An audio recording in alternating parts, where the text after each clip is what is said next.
Episode की शुरुआत होती है और हम देखते हैं जो इसुकी होता है वो यहाँ पे माहिरो को किस कर लेता है और जैसे ही वो इसे किस करता है यहाँ पे जो स्टार चाइल्ड है वो यहाँ पे बॉर्न हो जाता है और रियोन ने यहाँ पे आ जाती है जो कि इन्हें कांग्रेट्स करती है। पर इसुकी से बोलता है कि मैंने अब तक तो कुछ किया ही नहीं है, मैंने बस ऊपर ऊपर से किया है। रियोन इन्हें बताती है कि लव रिचुअल में तुम वो सब नहीं करते हो जो तुम सोच रहे हो, लव रिचुअल यहाँ पे इमोशनली किया जाता है और उसके बाद स्टार चाइल्ड पैदा हो जाता है। मुझे नहीं पता कि माना तुम दोनों को यहाँ पे क्या कहा, पर ये देखो स्टार चाइल्ड पैदा हो गया तो तुम्हें आगे कुछ करने की कोई जरूरत नहीं है। स्टार चाइल्ड ने कहता है कि मैं विर्गो का रिप्रेजेंटेटिव हूँ और मैं आपका साथ दूंगा लड़ाई में। रियोने फिर से कहती है कि एक वॉरियर बना ताकि तुम इत्सुकी का साथ दे सको। वही इत्सुकी यहाँ पे माहिरो का शुक्रिया करता है उसका साथ देने के लिए। हमें फिर अगले दिन दिखाया जाता है जहाँ पे इत्सुकी यहाँ पे कल के बारे में बात करता है, पर तभी यहाँ पे मान आ जाता है जो कि यहाँ पे माहिरो को सूंघने लग जाता है और कहता है कि ऐसा लगता है कि अभी अभी फ्रेश फ्रूट तोड़े गए हैं। इत्सुकी तुमने सचमुच काफी अच्छा काम किया है। इत्सुकी से कहता है कि ऐसा बिल्कुल भी नहीं है, मैंने पूरी तरह नहीं किया है। पर ये से कहता है कि जरा इसके बलून्स को देखो,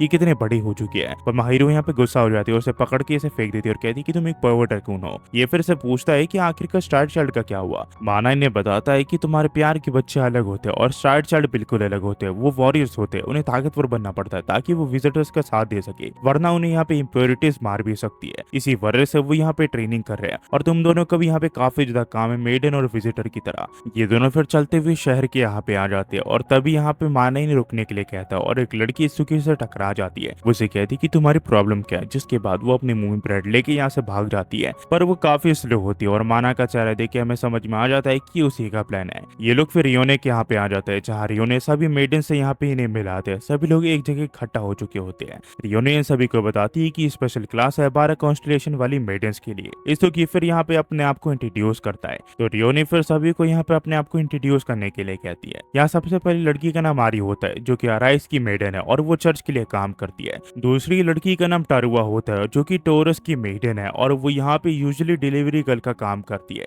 तीसरी लड़की का नाम होता है लिरिस जो कि फॉर्चून टेलर का काम करती है और वो मेडन है जेमिनाई की। पर तभी माना इसके सर पे कुछ मार देता है जिस वजह से ये पूरी तरह चेंज हो जाती है और इसके यहाँ पे सारी चीजें समझ जाता है। चौथी लड़की होती है रूका जो कि मेडन है कैंसर की। वो थोड़ी सी घमंडी होती है, इसी वजह से वो उसे कहती है कि तुम्हें मेरा नाम याद रखने की कोई जरूरत नहीं है। पांचवी लड़की होती है फेमेरुना जो कि यहाँ पे मेडन है लियो की। वो इसे कहती है कि अब जब तुम लोगों ने मुझे चुन लिया है तो दुनिया की शांति अब निश्चित है, तुम्हें घबराने की कोई जरूरत नहीं है। छठी लड़की होती है मेरी जो कि यहाँ पे लिब्रा की मेडन है और वो ज्यादातर यहाँ पे मैजिक रिसर्च का काम करती है। सातवीं लड़की होती है सुई जो कि यहाँ पे सेक्रेटरीज की मेडन है और उसे यहाँ पे एनिमल्स की देखभाल करना, उनके साथ कडल करना सचमुच काफी अच्छा लगता है। आठवीं लड़की का नाम फारून होता है और वो यहाँ पे मेडन है कैपिकरन की। दरअसल वो अचानक से बन गई और वो एक एडवेंचरर भी है जो कि यहाँ पे बार में काम करती है। नवे लड़की नाम कोलाइट होता है जो कि एक बेकर है और वो मेडन है एक्यूरस की जो कि इन्हें यहाँ पे सर्व करने के लिए बिल्कुल तैयार है। 10वीं लड़की का नाम यूसुहा होता है जो कि दास बनसाई ने बताती है कि उसे घर के अंदर ड्राइंग करना सचमुच काफी अच्छा लगता है और वो मेडन है पीसीएस की। रियो ने फिर से बताती है कि वो स्कॉर्पियो की मेडन है और माहिरो विर्गो की, जिसने मिला के 12 मेडन्स हो जाती है। तभी यहाँ पे माना कहता है कि मैं ठर की कॉन्स्टलेशन की मेडन हूँ, तुम्हें मैं कैसे लगी। इसे बताता है कि तुम्हारा ठर की साइड मुझे काफी अच्छा लगा। इससे पूछता है कि तुम यहाँ पे 12 लड़कियों के साथ रिचुअल करने वाले हो, तुम्हें कैसा लग रहा है, क्या तुम्हें पता भी है कि उन्हें सडियोस कैसे किया जाता है। मुझे अच्छे से पता है कि तुम्हें नहीं पता,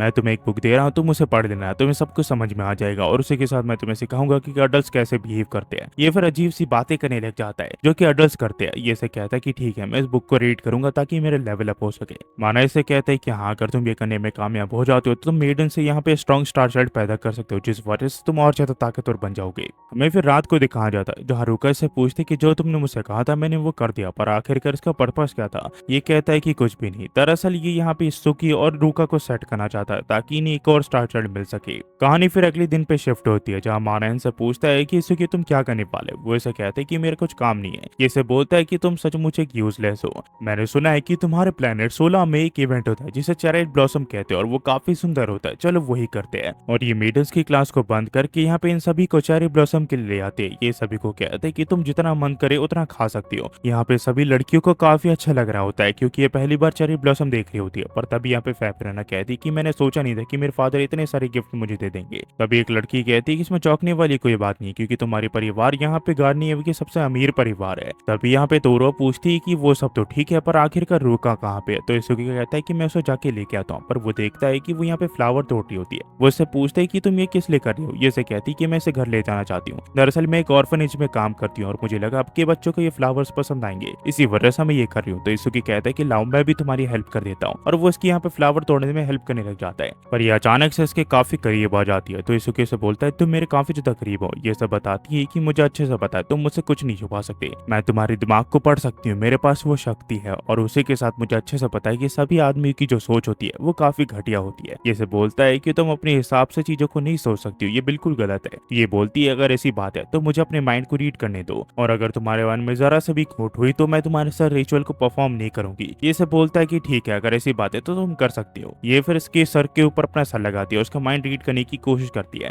और ये कर नहीं पाती है, और उसे बताती है कि मेरे हिसाब से तुम गार्नियर के नहीं हो, इसी वजह से मैं तुम्हारा दिमाग नहीं पढ़ पा रही हूँ। ये सब बताता है कि मैं समझ सकता हूँ कि तुम सभी मेडियंस काफी ज्यादा नर्वस हो, पर तुम्हें ये सब करने की कोई जरूरत नहीं है, मैं तुम्हारी बातें सुनने के लिए रेडी हूँ। ये बोलती है कि ऐसा कुछ नहीं है, अब मैं चलती हूँ। ये फिर यहाँ से चली जाती है और यहाँ पे माहिरो आ जाती है जो कि अजीब बिहेव करने लग जाती है। इसुकी इससे पूछता है कि माहिरो क्या तुमने ड्रिंक किया क्या। ये से कहती है कि नहीं, मैंने बस एक चॉकलेट खाई थी और उसके बाद मैं ऐसी बिहेव कर रही हूँ, मुझे नहीं पता क्या हो रहा है। वो चॉकलेट सचमुच काफी ज्यादा स्वीट थी। ये सब बताता है कि मेरे हिसाब से गार्नियर के जो चॉकलेट्स है वो 16 के लोगों के लिए काफी ज्यादा स्ट्रॉन्ग है। ये फिर उसे पूछती है कि क्या तुम्हें वो वक्त याद है जब हम बच्चे थे और कुछ लोग मुझे यहाँ पे बुले करे थे, तब तुम मेरे यहाँ पे सामने आ गए थे। ये सब बताता है कि हाँ मैंने तुम्हें उन बुली से बचाया था। तो ये सब पूछती है कि क्या तुम्हें वो प्रॉमिस याद है जो हमने एक दूसरे से एलिमेंट्री स्कूल में की थी। ये बताता है कि मुझे माफ कर दो, मुझे वो कुछ भी याद नहीं है। ये सब बताती है कि ठीक है वैसे भी अगर तुम्हें याद होता तो प्रॉब्लम हो जाती, अब चलो चलते हैं ताकि हम बाकी लड़कियों से मिल सके। और हाँ एक और चीज, बाकी मेडियन से भी तुम अच्छे से घुल मिल जाना ताकि तुम इस मिशन को जल्दी कंप्लीट कर सको। पर अगले दिन भी ये यहाँ पे सोच रहा होता है कि 10 साल पहले उसने माहिरो से क्या प्रॉमिस किया था। पर तभी माना इसे कहता है कि मैंने तुम्हारे लिए चेरी ब्लॉसम को सेट किया पर तुमने एक भी यहाँ पे स्टार चाइल्ड को प्रोड्यूस नहीं किया, तुम सचमुच काफी यूजलेस हो। ये लोग फिर शहर के यहाँ पे आ जाते हैं जहाँ पे ये लोग वेपन्स को देखते हैं। तो ये सब बताता है कि तुम जल्दी यहाँ पे लेबरेंथ पे जाने वाले हो और मुझे अच्छे से पता है कि तुम सभी लड़कियों की इन आर्मर्स में देखना चाहते हो, पर तुम्हें यहाँ पे लेबरेंथ को अंडरएस्टिमेट नहीं करना चाहिए, वो सचमुच काफी खतरनाक जगह है। तुमसे पहले काफी वॉरिस वहाँ पे जा चुके हैं पर कोई भी वापस नहीं आया। ये लोग फिर यहाँ पे स्टार चाइल्ड के यहाँ आ जाते हैं जहाँ पे एक लड़की उसे ट्रेनिंग दे रही होती है, वो काफी खतरनाक होती है, वो उसे काफी सख्त ट्रेनिंग दे रही होती है। पर जैसे ये सुकी को देखती है ये काफी ज्यादा सॉफ्ट हो जाती है और उसे बताती है कि मास्टर विजिटर आपका यहाँ पे स्वागत है, मेरा नाम यहाँ पे एल्फी है और मैं यहाँ पे स्टार चाइल्ड को फॉरेस्टर होम में यहाँ पे ट्रेनिंग देती हूँ। पर इसे देख के सुकी का मूड बन जाता है। तो माना इसे बताता है कि तुम ये हरकतें मेडियंस के साथ ही कर सकते हो। ये सब बताता है कि मैं मुझे पता है। उधर में स्टार चाइल्ड इसे गले लगा लेता है और इसे कहता है कि मैं तुम्हारे लिए ताकतवर बनना हूँ ताकि मैं लेबरेंथ में तुम्हारा साथ दे सकूं।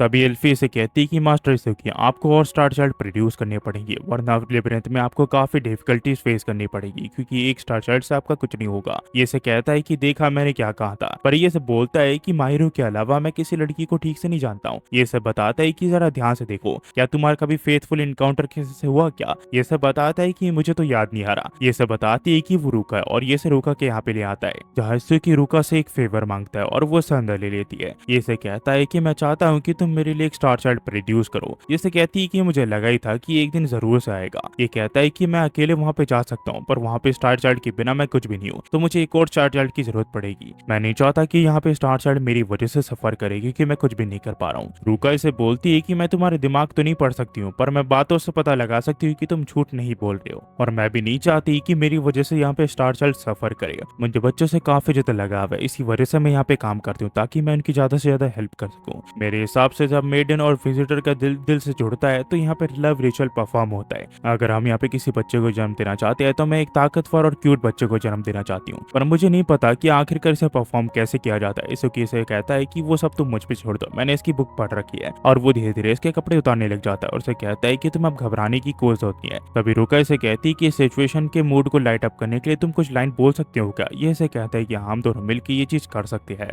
फिर कुछ दिन के बाद ये किंग के सामने आ जाती है और किंग इसे कहते हैं कि सुकी तुमने काफी अच्छा काम किया है। इसुकी कहता है कि आपका इस चीज के लिए शुक्रिया। किंग इसे कहते हैं कि अब मैं तुम्हें यहाँ पे स्टार वॉर्स के 12 कॉन्स्टलेशन की पावर्स देने वाला हूँ और वो यहाँ पे इसे एक एक करके वो चीज देने लग जाता है। माना फिर हमें बताता है कि स्टार वॉर्स है वो यहाँ पे मेडियंस से बनाई होती है जो कि यहाँ पे इम्प्योरिटीज को ऑब्जर्व करती है। अगर आपको हमारे बारे में ज्यादा जानना है तो यहाँ पे हमारी वेबसाइट को विजिट करो। किंग फिर से बताते हैं कि स्टारडस्ट लेबिरिंथ के एकदम डीपेस्ट लेयर में यहाँ पे इम्प्योरिटीज का लोड है, एक बार तुमने उसे सील कर दिया तो विजिटर के तौर पे तुम्हारा काम खत्म हो जाएगा और तुम घर जा पाओगे। ये लोग फिर लेबिरिंथ के गेट गेट के यहाँ पे आ जाते हैं जहाँ पे ये लोग प्रे करेंगे ताकि ये गेट खुल सके। और सभी लड़कियां ऐसे ही करती है, वो यहाँ पे प्रे करती है, जिसके बाद जो इस लेबिरिंथ का गेट होता है वो यहाँ पे खुल जाता है। यहाँ पे माहिरो और सभी लोग इसे कहते हैं कि अंदर सावधान रहना, पर ये जगह भूल भुलैया जैसी होती है, इसी वजह से ये लोग एक ही जगह भटक रहे होते हैं। तो माना इन्हें समझाता है कि आखिरकार इसे क्या करना है। हर कुछ समय के बाद एक लॉर्ड इन्हें मिलेगा और उसे हराने के बाद ये लोग आगे बढ़ सकते हैं। पर तभी यहाँ पे एक मॉन्स्टर लॉर्ड इनके सामने अपीयर हो जाता है जो कि काफी ताकतवर होता है। पर एसोके घबराते हुए अपनी उल्टी तलवार बाहर निकाल लेता है और वहीं पे स्टार चाइल्ड इसके ऊपर हमला कर देते हैं। पर ये काफी ताकतवर होता है, इसकी वजह से सिर्फ एक ही हमले से स्टार चाइल्ड यहाँ पे बेहोश हो जाते हैं। एसोके से कहते हैं कि चिंता मत करो, मैं तुम दोनों को यहाँ पे प्रोटेक्ट करूंगा, और वो इसके ऊपर हमला कर देता है। पर ये भी यहाँ पे हार जाता है, इसकी तलवार यहाँ पे टूट जाती है और स्टार चाइल्ड यहाँ पे डॉल्स बन जाते हैं।